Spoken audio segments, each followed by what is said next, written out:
Hey dear Patreons, here I'm back, and today I want to talk about Ladybird, which is a tune that is really commonly played on jazz sessions, and it's normally in C major. And the story behind this video is I went out to play on a jazz session yesterday and I had to play the tune in B flat. I don't know if you watched my new video on my YouTube channel about me wanting to get back into music and playing more. So the homework that I gave myself is to go on a session and play once a week, which I can do here in Berlin. There's lots of sessions. And yesterday I went to the B flat and I just, you know, they have a lot of singers, you can't choose your song, and then it had to be Ladybird in B flat or I couldn't play, more or less, right? So you don't get to choose your songs, which always freaks me completely out.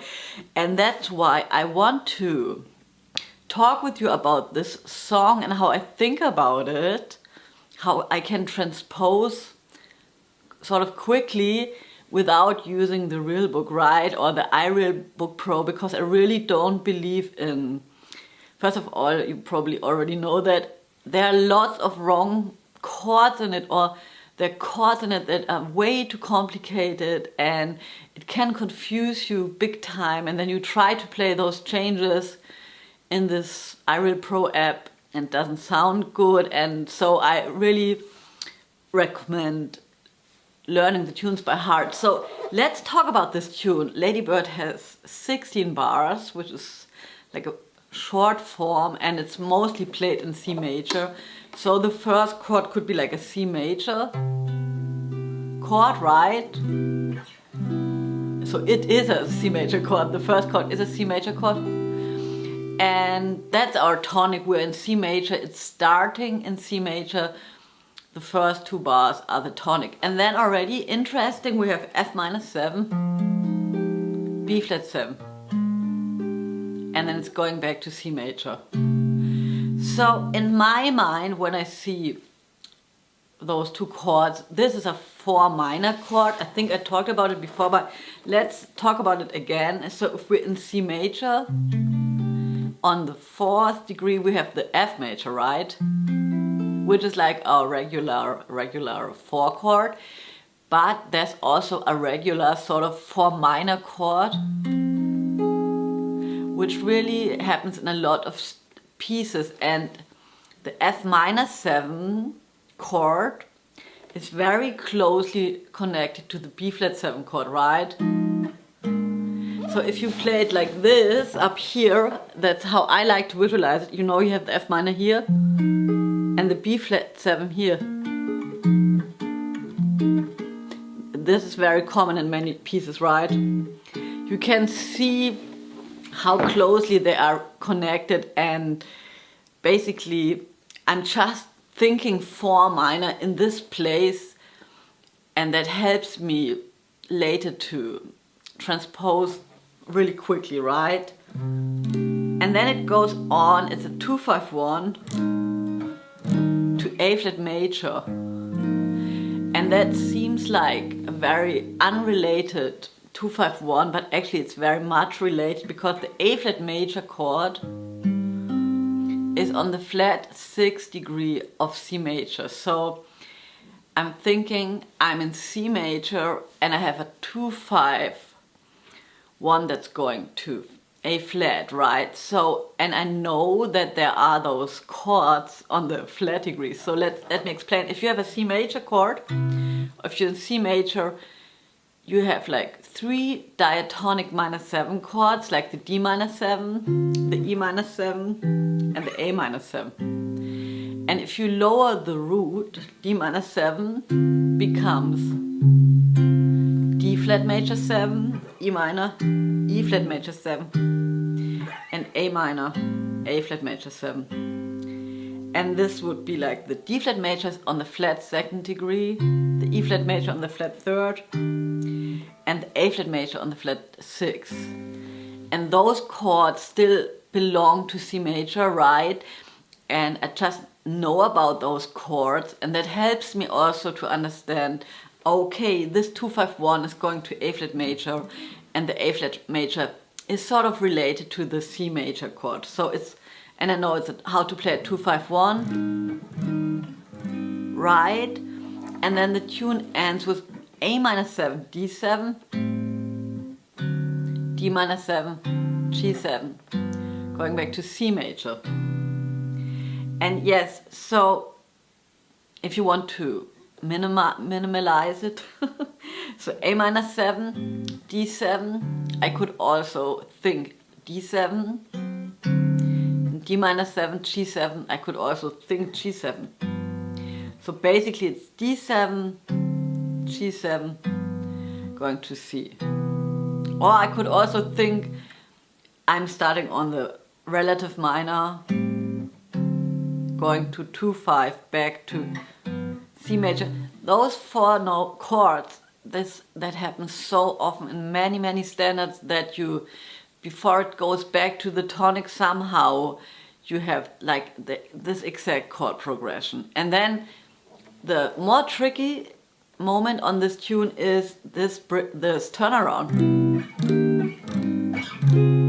which really uses all the chords that I just talked about. So we have the C major, then the flat 3rd degree,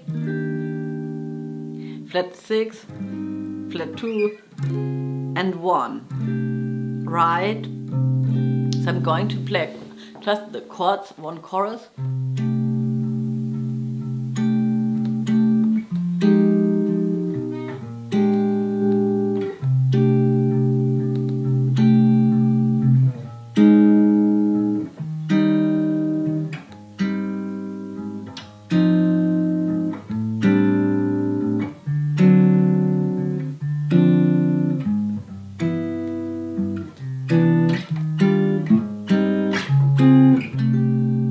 Right, and that's how the form goes. And then I want to remind you that it's really important to think in 4-bar phrases, right? So the first 4 bars is C major, F minor, B flat, and the second 4 bars are C major, B flat minor, E flat 7, and then the third 4 bars is A flat major. So bar 1 and 2 starts with the A flat major, and I just want you to really listen to this spot in the form, because I find when we see a 2-5-1, we have like a certain expectation how that sounds, but just be aware of the harmonic rhythm. And I mean, where does, in this case, the 1 land? And the new one is the A flat major, and it lands in the first and the second bar of this tune, of the 3rd row. If you don't know why I'm talking about this or what I mean, completely get it, I would recommend practicing this tune in 4-bar phrases. So one way how you can practice is, for example, to play only the 3rd row of the chord. So you would record yourself A flat major and A minor 7, and just play over this.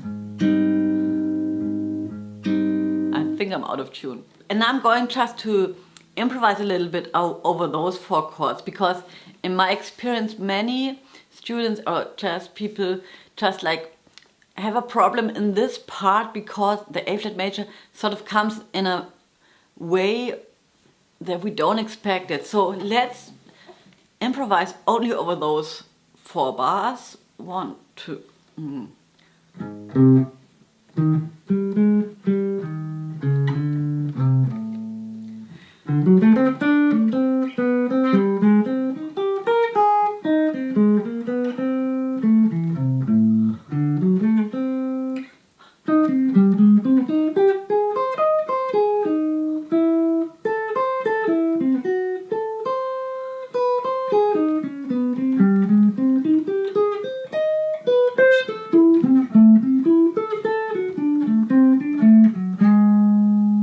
Right, and I'm playing a lot of arpeggios, and I'm just trying to play it in a way that I can hear the changes. That's why I'm using the arpeggios, not so much thinking about licks or fancy stuff. I'm just thinking about how can I play it that I can hear it. Yes, and so in this situation where I need to transpose, okay, so first of all, I try to get a feel for the tune very quickly.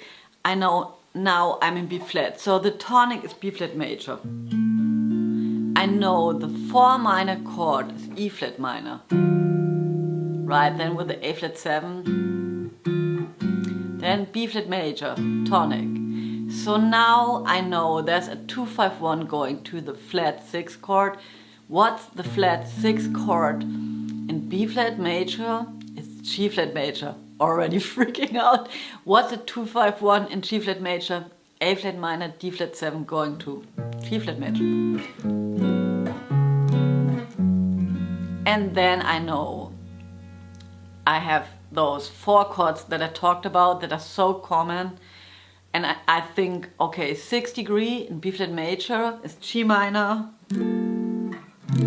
And then 2-5 going back to B flat. And now I have this turnaround in another key. So B flat, flat 3 would be like the D flat major, flat 6 would be like the G flat major, flat 2 would be like the B major, and back to B flat major. So I just want to say, this is a turnaround, and this is probably the hardest place to transpose so quickly.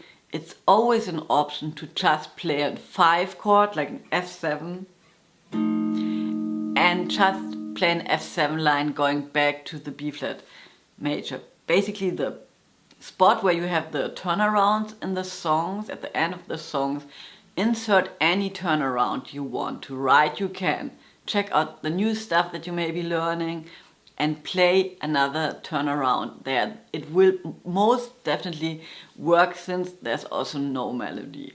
Yes, and then I just would play those chords very quickly on my guitar.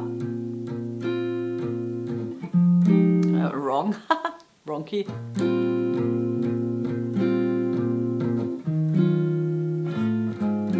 Always thinking about 4-bar phrases, second row. Beginning of the third row.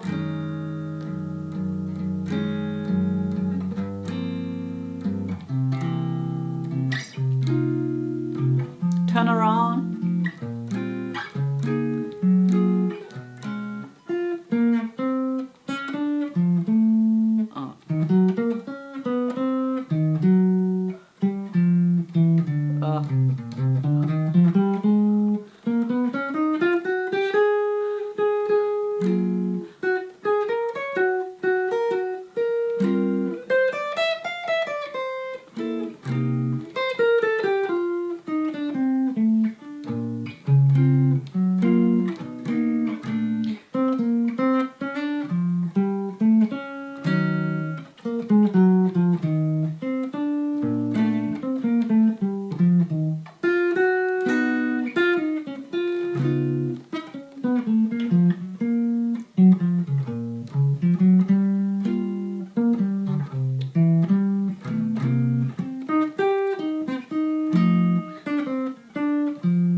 Right, and so I played some chords in between just to help myself hear the line. And always think about when you're practicing improvisation or a new tune, first and most of all, it has to work, right? Play something simple, know what you're doing, and like playing on my own like this, I'm really forced to know where I am, right? And if you can do this, will make you so much stronger. So have fun checking out this tune. I see you next week. Bye.